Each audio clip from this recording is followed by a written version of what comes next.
լաբորատորիայի վարիչ եմ եղել,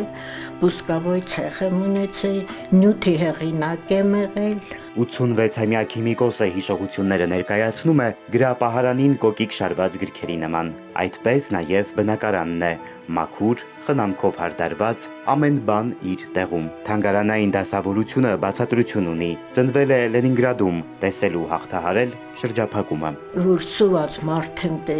տեսնում, միշտ այսակիս մեջ կոնֆետն եմ անածում, որ թենց մարդ տեսնեմ, կամանց տամ իրան։ 2 տարեկան էր, երբ Ռուսաստանի հյուսիսային մայրաքաղաքը հայտնվեց շրջափակման մեջ։ Հայրը Արտաշես Մխիթարյանը արևելագետ էր, Վանաձորից Լենինգրադ էր մեկնել թեկնածուական պաշտպանելու։ Հովսեփ Օրբելու ասպիրանտն էր։ Իմ անունս դրել է Հովսեփ Օրբելին։ Մանկական տարիներից շատ բան չի հիշում, բայց դաժան սովն ու հյուսող բլոկադան ընդմիշտ դաջվել են աչքերում։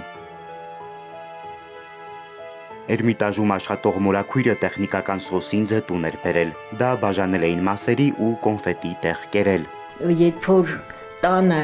կատու կար կամ շուն, դրա միսը ուտում են, ես կատուի միս եմ կերել։ 872 օր լենինգրադցիները շրջափակումն ու սովը հաղթահարում էին ինչպես կարող էին։ Խմելու ջուրը ստանում էին սառույցից, Սուրբ Իսահակի տաճարի բակում էլ բանջարեղեն էին աճեցնում։ Մի կտոր հաց, 125 գրամ, սա էլ հացի օրական չափաբաժինն էր։ Սև հաց, այնքան սև, որ չգիտեին դա ինչից է սարքած։ Հետո էդ էլ վերջացավ ու ժողովուրդը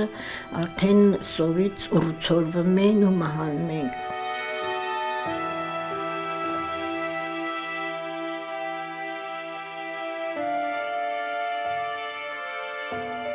Լադոգա լիճը կյանքի ճանապարհ դարձավ նաև 3-ամյա Հենրիետայի և մոր համար։ 1942-ին նրանց տեղափոխեցին Հայաստան։ Լենինգրադի ազատագրումից հետո վերադարձավ նաև հայրն ու արդեն Վանաձորում ծնվեցին Մխիթարյանների մյուս զավակները։